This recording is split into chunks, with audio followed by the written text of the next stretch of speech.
মিল্লাতা আবিকুম ইব্রাহিম হুয়া সাম্মাকুমুল মুসলিমিন। খলিল ইব্রাহিম যখন বাইতুল্লাহ বানান, আল্লাহ খলিলের দিলের মধ্যে ওই কথা ঢেলে দিয়েছেন, খলিল এত দামি একটা কাজ আপনি করেছেন, আমি আপনাকে পুরস্কার দিতে চাই, কি নেবেন বলেন? খলিল চিন্তা করছেন, সারা জিন্দেগি চায়া চায়া পাইলাম জমজমওয়ালা ইসমাইল। কাকে পাইছেন? ইসমাইল আলাইহিস সালামকে বলা হয় জবিহুল্লাহ, জমজমওয়ালা। খলিল চিন্তা করছেন, সারা জিন্দেগি চায়া চায়া পাইলাম জমজমওয়ালা, সুযোগ যেহেতু পেয়ে গেছে এবার চাইব সবচেয়ে বড়টা। খলিল এইবার আল্লাহর কাছে চায়া বসছেন কাউসারওয়ালা। কি চায়া বসছেন? বুঝেন না এই কথা? দেখেন, আমি বুঝার জন্য এইভাবে ঘুরে ঘুরে আনছি, আসলে কথাগুলো কোরআনের। আপনি দেখবেন আমি বুঝায় বুঝায় ঘুরে টুরে আইনার শেষে কোরআনের আয়াত ফিট করতেছি, এটা কোরআনের কথা। খলিল হাত উঠাইছেন বাইতুল্লাহ বানায়া, রব্বানা ওয়াবআস ফীহিম রাসূলাম মিনহুম ইয়াতলু আলাইহিম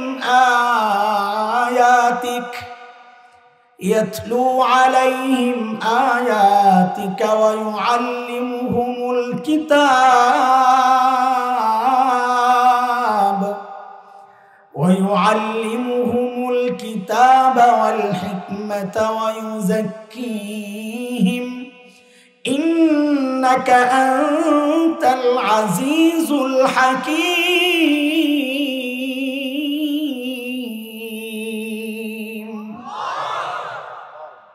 আল্লাহ বাইতুল্লাহ বানাইছি আবাদ করার জন্য, শ্রেষ্ঠ রসুল চাই। তো বলেন আমার সাথে, প্রস্তাব পাঠাইলেন খলিলুল্লাহ কে? সবাই বলেন, প্রস্তাব পাঠাইলেন কে? আবার বলেন, প্রস্তাব পাঠাইলেন কে?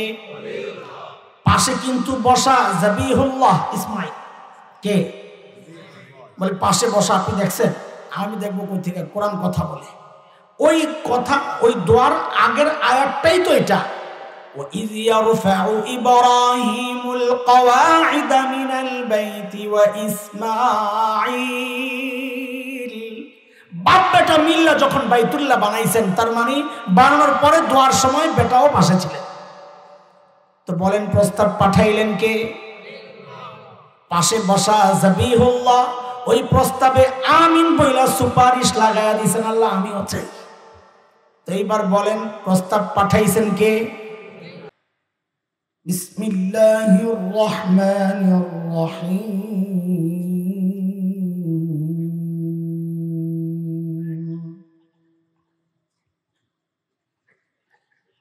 লাকাদ মান্নাল্লাহু আলাল মুমিনিনা ইয বা'আসা ফীহিম রাসূলান মিন আনফুসিহিম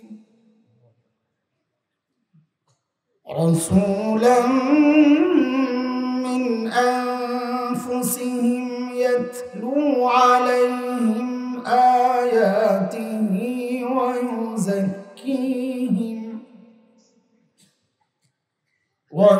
ويزكيهم ويعلمهم الكتاب والحكمة وإن كانوا من قبل لفي ضلال مبين.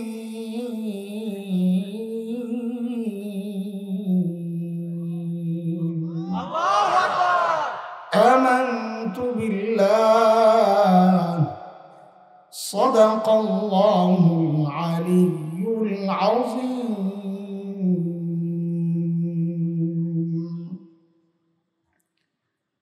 গোয়েরপাড়া হাফিজিয়া ইসলামিয়া মাদ্রাসার উদ্যোগে আয়োজিত 15তম বার্ষিক তাফসীরুল কোরআন মাহফিলের মুহতারাম সভাপতি, অতিথিবৃন্দ, হযরত উলামায়ে কিরাম, মুরব্বিয়ানে আযম, দূর দূরান্ত থেকে আগত ইসলাম প্রিয় সুধী সমাজ, প্রিয় ছাত্র ভাইয়েরা, যুবক বন্ধুরা, পর্দার আড়ালের মা ও বোন, আল্লাহ সুবহানাহু ওয়া তাআলার অশেষ মেহেরবানি যে মহান মালিক লাখ কোটি মানুষ থেকে বাছাই করে দিন এই মজলিসে আমাকে আপনাকে আসার বসার কিছু কথা বলা ও শোনার তৌফিক দান করেছে। সেজন্য মহান রবের শুকরিয়া আদায় করি, জবান খুলে প্রাণ খুলে কালিমাতুশ শুকর উচ্চারণ করি, আলহামদুলিল্লাহ। কুরআনুল কারীমের সূরা আলে ইমরানের 164 নম্বর আয়াতটা আমি পড়েছি। সময়ের কিছু জরুরি ফিতনা নিয়ে আপনাদেরকে সতর্ক করার জন্য। ফিতনা আসবেই বানের পানির মতো। সময়ের আলেমদের কাজ হচ্ছে সাধারণ মানুষের চোখ খুলে দেওয়া, সেই ফিতনাগুলো সম্পর্কে সতর্ক করা। বাকি যে ফিতনায় আমরা ঢুকবো এখন, যে ফিতনার বিষয়ে আলোচনা করার নিয়ত করেছি ইনশাআল্লাহ, অনেক দেরি লাগবে সেই জায়গায় ঢুকতে আমাকে। এর আগে লম্বা ভূমিকা সাজায় আসতে হবে, তাইলে বিষয়গুলো আপনারা বুঝবেন। একটু একটু করে বুঝে বুঝে আমরা আগাবো ইনশাআল্লাহ। মনোযোগ হারাবো না। মনোযোগ হারিয়ে ফেললে আমাদের খুব সূক্ষ্ম এবং চিপা গলি বলে যাকে, সূক্ষ্ম রাস্তা ধরেই আমরা আমাদের মূল টার্গেটে যাবো ইনশাআল্লাহ। এই জন্যে আমাদের পেছনের কথাগুলো একটু মনোযোগ দিয়ে শোনা দরকার। আমরা জানি আপনারা সাধারণ মানুষ, শহর থেকে একটু বাইরে, ওই সূক্ষ্ম কথা আপনাদের অনেকের ভালো নাও লাগতে পারে, কিন্তু আমরা খুবই আতঙ্কিত। আপনাদের এই অঞ্চলটা সেই পঞ্চগড় ঠাকুরগাঁও পর্যন্ত দিনাজপুর সহ গোটা অঞ্চল এবং পার্বত্য অঞ্চলে কিছু ভয়ঙ্কর ফিতনা চলছে। এগুলো নিয়ে এখন থেকেই আপনাদেরকে সতর্ক না করলে একসময় আপনি, আপনার সন্তান, আপনার আপনজনকেও হারাতে পারেন, এমন এক ভয়ঙ্কর অবস্থা আমাদের সামনে আসছে। আল্লাহ আমাদেরকে হেফাজত করেন। সেই কথায় ঢোকার আগে আমরা দূর থেকে একটু ঘুরে আসি।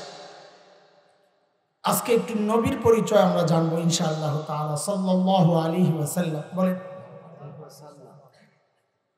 নবী চেনেন আপনারা? হ্যাঁ, মাশাআল্লাহ।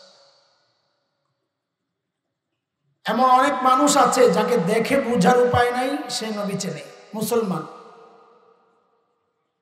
তা আপনি সন্দেহ দূর করার জন্য নাম জিজ্ঞেস করছেন, ও ভাই তোমার নাম কি? তোর নাম বলছে সুমন, কিনা? এখন বলছেন আরেক বিপদে, এটা কি মুসলমান সুমন না হিন্দু সুমন? কারণ এখন মুসলমানরাও সুমন রাখে, হিন্দুরাও রাখে। তো সন্দেহ দূর করার জন্য আর একটু ক্লিয়ার হওয়ার জন্য জিজ্ঞেস করছেন, ভাই তুমি কি নবী চিনো? বাপরে, এ কথা বলার সাথে সাথে তো খুব রাগ হয়ে গেছে। নবী চিনি না মানে আমি আশিক রাসূল মিয়া? বাপরে, যেই চেহারা আশিক রাসূলের, সাফান সাফা আশিক রাসূল। বিষয়টা কেমন জানেন?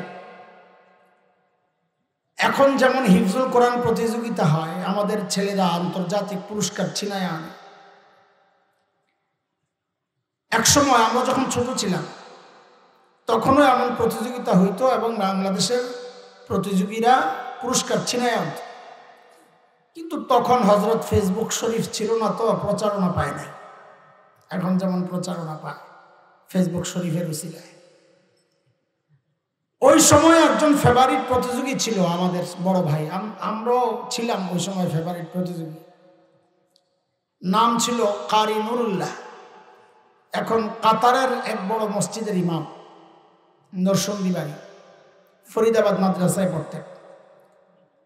তো ইসলামিক ফাউন্ডেশন বাইতুল মুকাররমে বাছাই প্রতিযোগিতা হইতো, বিদেশে পাঠানোর আগে ওখানে বাছাই হয়। তো আমাদের কারি নুরুল্লাহ ভাই প্রায় বাছাইয়ে প্রথম হইতেন, কিন্তু ওনাকে পাঠানো হইতো না। কেন? ওনার একটু শারীরিক সমস্যা ছিল, কাঁপতেন, এরকম কাঁপতেন। তা আন্তর্জাতিক পরিমণ্ডলে এমন কাঁপাকাঁপি চললে দেশের বদনাম হবে, ওনাকে পাঠানো হতো না। তো একবার নাকি বাছাই প্রতিযোগিতায় গেছেন। বাইতুল মুকাররমের খতিব ছিলেন তখন ওবায়দুল হক রহমতুল্লাহ আলাইহি। তো তিনিও বিচারক প্যানেলে ছিলেন পদাধিকার বলে। তো খতিব ওবায়দুল হক রহমতুল্লাহ আলাইহি জানতে চাইছেন, নুরুল্লাহ আগের মতো কাঁপনি তুমি? তো নুরুল্লাহ ভাই নাকি উত্তর দিছেন, উত্তরটা আমার হাত আর চেহারার দিকে না দেখলে বুঝবেন না। নুরুল্লাহ ভাই উত্তর দিছেন, হুজুর আগের মতো কাঁপি না। দেখছেন আপনারা, আগের মতো কথা বলে না, আগের মতো। হাত কি করতেছে, মুখ কি করতেছে? হাতও কাঁপে, মাথাও কাঁপে, মুখে বলতেছে কাঁপি না। তো মুখের কথা আর হাতের নাড়ানি মাথার নাড়ানি এক মিলে? আজকালকার আশেক রাসূলদের অবস্থা হয়ে গেছে এমন, অমুখে বলে আশেক রাসূল, কিন্তু ওর চেহারা দেখলে বোঝার উপায় নাই ও মুসলমান। অমুখে বলে একটা আর শরীর বলে আরেকটা। ও যদি আশেক রাসূল হইতো, নবীর সুন্নাত ওর চেহারায় থাকতো। ও যদি আশেক রাসূল হইতো, ওর বিবিকে হিন্দি সিনেমার নষ্টা ভ্রষ্টা আর বেশ্যাদের পোশাক ওর বিবিকে দিত। এই জন্য চলেন, আজকে আপনারা চিনেন না চিনেন, চলেন আজকে একটু নবী চিনি। চিনেন আপনারা, কিন্তু আমরা এমনভাবে নবীর একটা পরিচয় আপনাদের সামনে তুলে ধরতে চাই, যেই পরিচয়টা আমাদের অনেকের না জানার কারণে বাংলাদেশের বহু ফিতনা মাথা চাড়া দেয়, আমরা কথা বলি না। কারণ আমরা নবীকে যেইভাবে চেনা দরকার ওইভাবে চিনি না। তো একটু নবী চিনি ইনশাআল্লাহ, সাল্লাল্লাহু আলাইহি ওয়াসাল্লাম। সুযোগ পাইলেই পড়বেন, বলেন সাল্লাল্লাহু আলাইহি ওয়াসাল্লাম। দোস্ত, আমাকে শুরু থেকে আপনারা জবাব দেওয়া লাগবে। আমি মুখস্থ কথা আপনাদেরকে শোনাইতে পারবো না। একটা ক্লাসের মতো আমার ধরন আছে, সবার এক একটা বয়ানের ধরন আছে। আমি পড়াই, মাদ্রাসায় পড়াই, ছাত্র যেভাবে পড়াই চেষ্টা করি বয়ান ওইভাবে করতে, বুঝাইয়া বুঝাইয়া একটু একটু করে আগাবো। এজন্য আপনাদের সাপোর্ট দরকার, আপনারা কথা বলবেন। বলে আপনারা আনছি ঢাকা থেকে, আমরা কেন কথা বলবো? তো একটু জিজ্ঞেস করি, আপনাদের নওগাঁয় দৌড়ায় কি দিয়া, হাত দিয়া না পাও দিয়া? হ্যাঁ, পা দিয়ে দৌড়ায়। ও, তাহলে তো ঢাকার সাথে মিল আছে দেখি মাশাআল্লাহ। আচ্ছা বলেন তো, এটা তো ঈদগাহ না মাঠ এমনি? তো এখানে একজনকে ছেড়ে দিছে হাত পাও খুইলা, যা ফুল স্পিড একটা দৌড়বার। ও চোখ টোক বন্ধ করে দাঁত কামড়ায় দিছে এক দৌড়। ওই পার যাওয়ার পর তার হাত দুইটা বেঁধে দিছে, দিয়ে বললেন আগের মতো ফেরত যা। বলেন ওই স্পিডে, আগের যে স্পিড ছিল ওই স্পিডে ফেরত আসতে পারবে? কেন পারবে না? পা দিয়ে না দৌড়ায় আপনাদের নওগাঁয়, পা তো খোলাই আছে, বন্ধ হাত, তো দৌড়ের স্পিড কমে গেল কেন? বলে কারণ হচ্ছে পা যখন দৌড়ায় হাত তখন চুপ থাকে না, হাতের একটা ভূমিকা থাকে। হাত নড়ে চড়ে আর পাওকে বলে দোস্ত তুই একা না, তোর সাথে আমরাও আছি।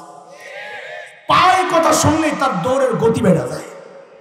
তো যারা আলোচনা করে তারা তো পায়ের ভূমিকাই নিবে, কিন্তু আপনারা যারা শ্রোতা আছেন, আপনারা যদি একটু হাতের ভূমিকা না নেন, নড়াচড়া না করেন, তো পায়ের তো চলার গতি কমে যাবে। এই জন্য মাঝে মধ্যে জায়গা মতো ঠিক ইয়েস নো হা সুবহানাল্লাহ বলা যাবে তো ইনশাআল্লাহ। ঘুমায় টুমায় যান নাই তো? না, কারি সাহেব যে টান মারছে ঘুমায় কবর থেকে। সুবহানাল্লাহ, আল্লাহ বরকত দেন। আল্লাহ, প্রথম তো মনে করছিলাম কারি সাহেবের বেচারা গলা ভেঙে গেছে, এখন দিন মাইকের গলা ভাঙা। আমার কারি সাহেব ঠিক আছে। সুবহানাল্লাহ। বলেন এবার আমার সাথে, আল্লাহ তাআলা আমাদেরকে কত নিয়ামত দিছে? সহি জবাব দেন, ওলামারা কথা কর। কত নিয়ামত? অসংখ্য। সাবাস, অনেক না, কি বলেন? অগণিত, অসংখ্য। অনেক এক জিনিস, অগণিত আরেক জিনিস। সূরা নাহল, সূরা ইব্রাহিম, দুই জায়গায় আল্লাহ এই কথাগুলো বলেছেন। আল্লাহ বলেন ওয়া ইন তা'উদ্দু নি'মাতাল্লাহি লা তুহসুহা ইন্নাল ইনসানা লাযালুমুন কাফফার।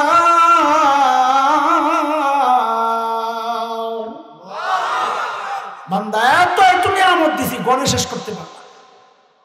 আচ্ছা বলেন এবার, এই সমস্ত নিয়ামতগুলোর মর্যাদা কি এক না বড় ছোট আছে? যেমন ধরেন আপনাকে বলা হলো তোমার জন্য অপশন দুইটা, হয় তোমার কল্লাটা দিয়ে দিবা আর না হয় হাতটা দিবা, কোনটা দিবেন? বুঝা গেল আপনার কাছে কল্লা আর হাতের মূল্য এক না, তাই না? আল্লাহর নিয়ামত কিছু ছোট আছে, বড় আছে। কোন কোন নিয়ামত বড় নিয়ামত? এটা বোঝার জন্য মুফাসসিরিনরা কিছু মূলনীতি নির্ধারণ করেছে। এর মধ্যে আপনারা সাধারণ মানুষ, অত সূক্ষ্ম কথা আমি বলবো না, শুধু বুঝেন। এর মধ্যে একটা মূলনীতি হচ্ছে, যে সমস্ত নিয়ামত বর্ণনার ক্ষেত্রে আল্লাহ শব্দ আছে একটা মান্না, অনুগ্রহ করা, এই শব্দ আল্লাহ যেখানে ব্যবহার করেছেন বুঝতে হবে ওই নিয়ামতগুলো আল্লাহর দেওয়া একটা সেরা নিয়ামত, বড় নিয়ামত। যেমন সূরা হুজুরাত এর শেষ আয়াতের আগের আয়াত আল্লাহ বলছেন, ইয়ামুন্নুনা আলাইকা আন আসলামু কুল লা তামুন্নু আলাইয়া ইসলামাকুম বালিল্লাহু ইয়ামুন্নু আলাইকুম আন হাদাকুম লিল ঈমান ইন কুনতুম সাদিকিন। আল্লাহ বলেন, বান্দা আমি যে তোমাকে আমার ঈমানের নিয়ামত দিছি, হেদায়েত দিছি, ঈমান দিছি, আমার পক্ষ থেকে এটা তোমার জন্য একটা বড় নিয়ামত। আলহামদুলিল্লাহ বলি আলহামদুলিল্লাহ।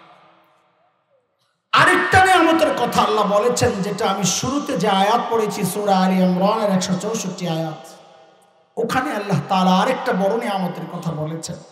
আল্লাহ বলেন, লাকাদ মান্নাল্লাহু আলাল মুমিনিনা ইয বা'আসা ফীহিম রাসূলান মিন আনফুসিহিম ইয়াতলু আলাইহিম আয়াতিহি ওয়া ইউযাক্কিহিম ওয়া ইউআল্লিমুহুমুল কিতাবা ওয়াল হিকমাহ ওয়া ইন কানু মিন قبل لفي ضلال مبين।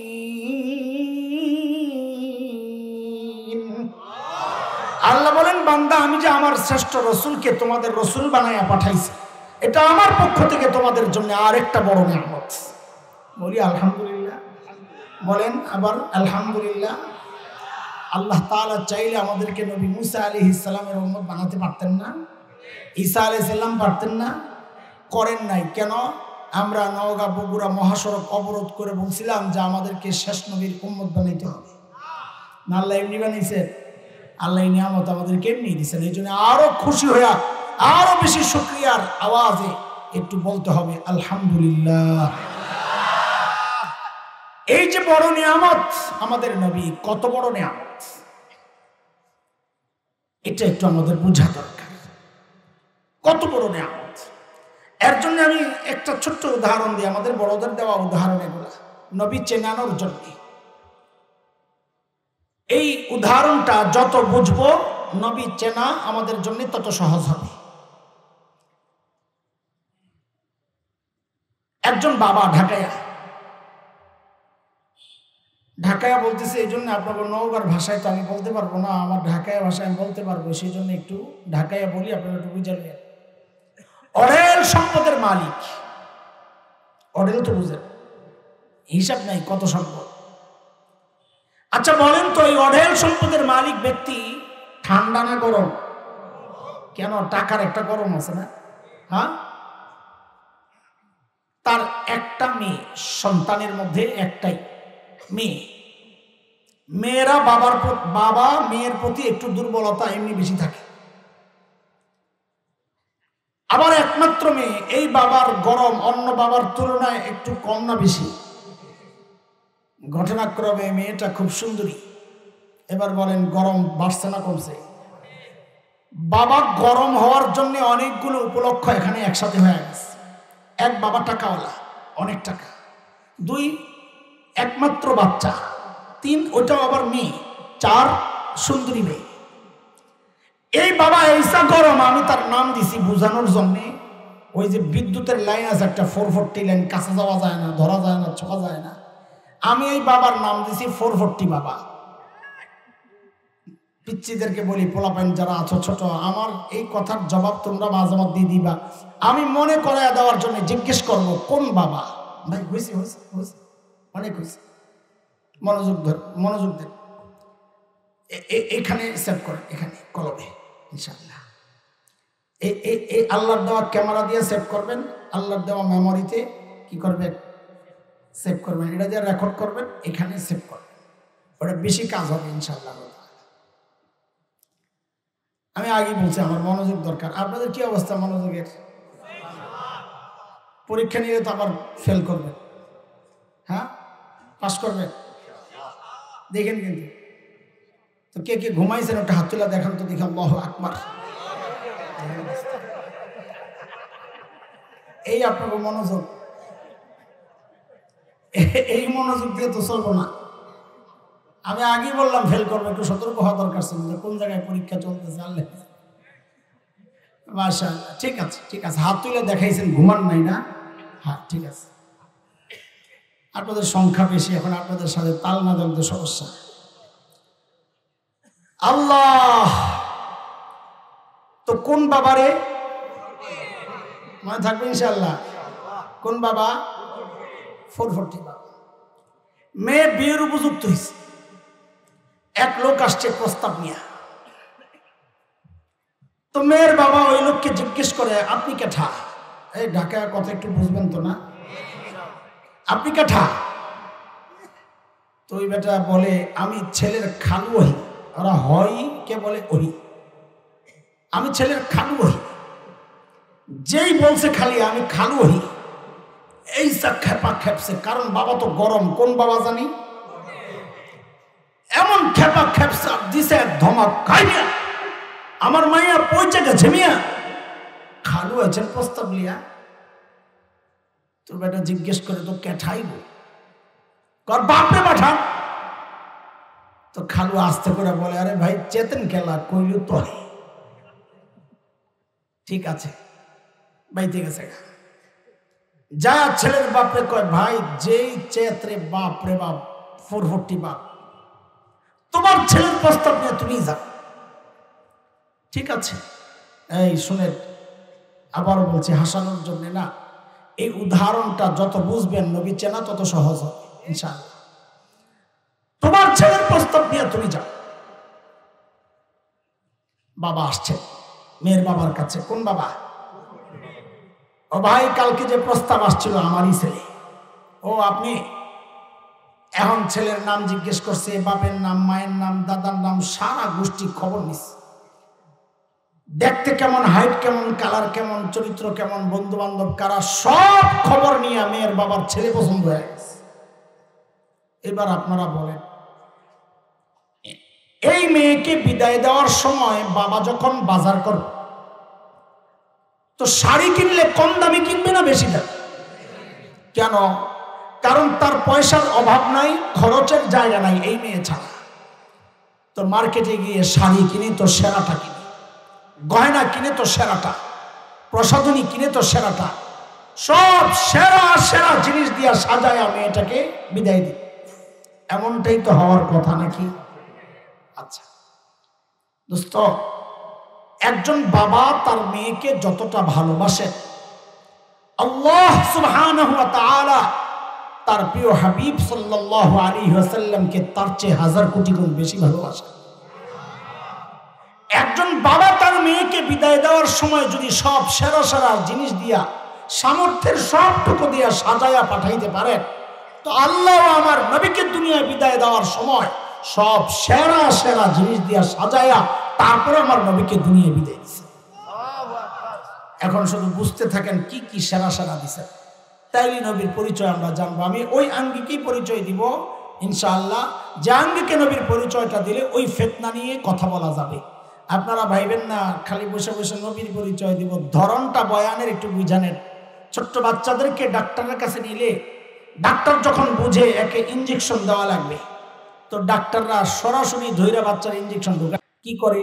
ওর হাতে একটা চকলেট দেয়, রে বাবা খা। একটা খেলনা দেয়, না ও খেলো। বাচ্চা ওই চকলেট খায় আর খেলায় যখন মশগুল, ওই ফাঁকে ডাক্তার আস্তে আস্তে ইঞ্জেকশন রেডি করে। যে রেডি হয়ে যায় জিজ্ঞেস করে, আব্বু কোনোদিন পিঁপড়ার কামড় খাইছো? খাইছি আঙ্কেল। তো ব্যথা লাগে? অতটা ভাব রয়েছে না, ব্যথা লাগে না, নাথিং।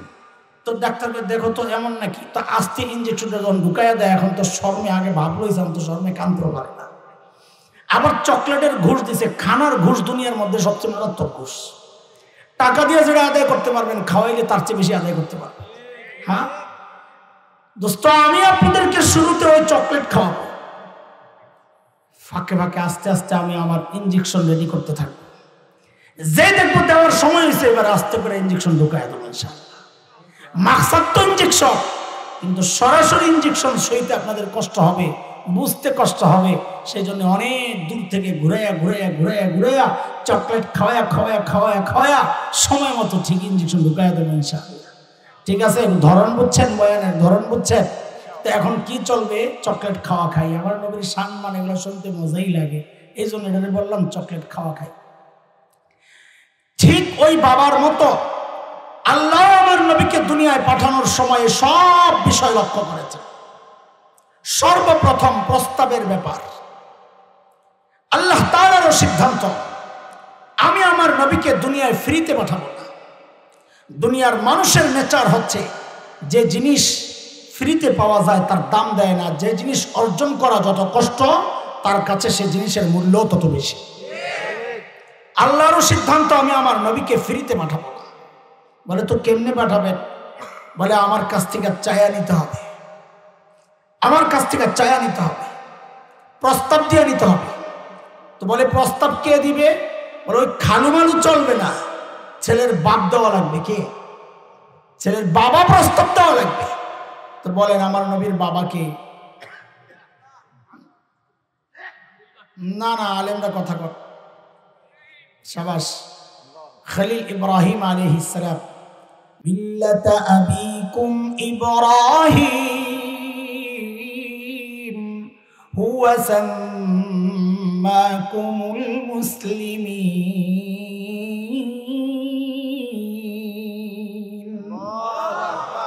খলিল ইব্রাহিম যখন বাইতুল্লাহ বানান, আল্লাহ খলিলের দিলের মধ্যে ওই কথা ঢেলে দিয়েছেন, খলিল এত দামি একটা কাজ আপনি করেছেন, আমি আপনাকে পুরস্কার দিতে চাই, কি নেবেন বলেন? খলিল চিন্তা করছেন, সারা জিন্দেগি চায়া চায়া পাইলাম জমজমওয়ালা ইসমাইল। কাকে পাইছেন? ইসমাইল আলাইহিস সালামকে বলা হয় জবিহুল্লাহ, জমজমওয়ালা। খলিল চিন্তা করছেন, সারা জিন্দেগি চায়া চায়া পাইলাম জমজমওয়ালা, সুযোগ যেহেতু পেয়ে গেছে, এবার চাইবো সবচেয়ে বড়টা। খলিল এইবার আল্লাহর কাছে চায়া বসছেন কাউসারওয়ালা। কি চায়া বসছেন? বুঝেন না এই কথা? দেখেন, আমি বুঝার জন্য এইভাবে ঘুরে আনছি, আসলে কথাগুলো কোরআনের। আপনি দেখবেন আমি বুঝায় ঘুরে আইনার শেষে কোরআনের আয়াত ফিট করতেছি, এটা কোরআনের কথা।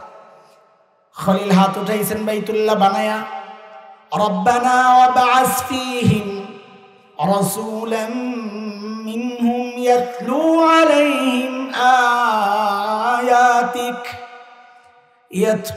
আলাইহিম আয়াতিকা ওয়া ইউআল্লিমুহুমুল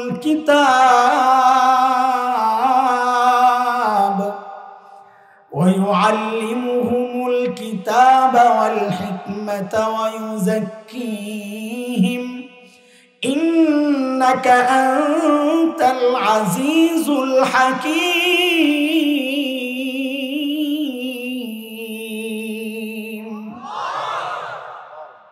আল্লাহ বাইতুল্লাহ বানাইছি আবাদ করার জন্য, শ্রেষ্ঠ রসুল চাই। তো বলেন আমার সাথে, প্রস্তাব পাঠাইলেন খলিলুল্লাহ। কে?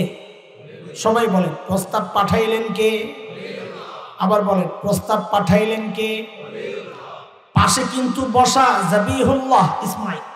কে? বলে পাশে বসা। আপনি দেখছেন? আমি দেখবো কই থেকে? কোরআন কথা বলে। ওই কথা, ওই দোয়ার আগের আয়াতটাই তো এটা। وَإِذْ يَرْفَعُ إِبْرَاهِيمُ الْقَوَاعِدَ مِنَ الْبَيْتِ وَإِسْمَاعِيلُ। বাপ বেটা মিল্লা যখন বাইতুল্লাহ বানাইছেন, তার মানে বানানোর পরে দোয়ার সময় বেটাও পাশে ছিলেন। তো বলেন প্রস্তাব পাঠাইলেন কে? পাশে বসা জবিহুল্লাহ। ওই প্রস্তাবে আমিন বইলা সুপারিশ লাগাইয়া দিয়েছেন, আল্লাহ আমিও চাই। তো এইবার বলেন প্রস্তাব পাঠাইছেন কে? খলিলুল্লাহ। আমিন বলে সুপারিশ করেছেন জবিহুল্লাহ। বলেন কে? জবিহুল্লাহ। বুঝে আল্লাহর রাস্তায় জবেহ করার জন্য নির্ধারিত ব্যক্তি, আল্লাহ জবেহ কবুল করছেন, অন্য কিছু দিয়ে কাম সারা হয়েছে, তাকে বলে জবিহুল্লাহ। তো বলেন প্রস্তাব পাঠাইলেন কে? সুপারিশ করলেন কে? যেই অফিসে বসে বসে কারবার চলছিল ওই অফিসের নাম বাইতুল্লাহ। অফিসের নাম কি? তা আবার বলেন, প্রস্তাব পাঠাইলেন কে? সুপারিশ করেছেন কে? অফিসের নাম কি?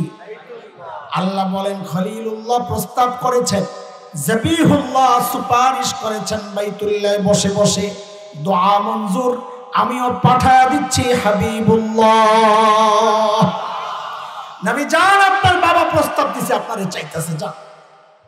যাওয়ার আগে আল্লাহর নবীকে আল্লাহ একটু আটকায়া দিছেন, একটু অপেক্ষা করে।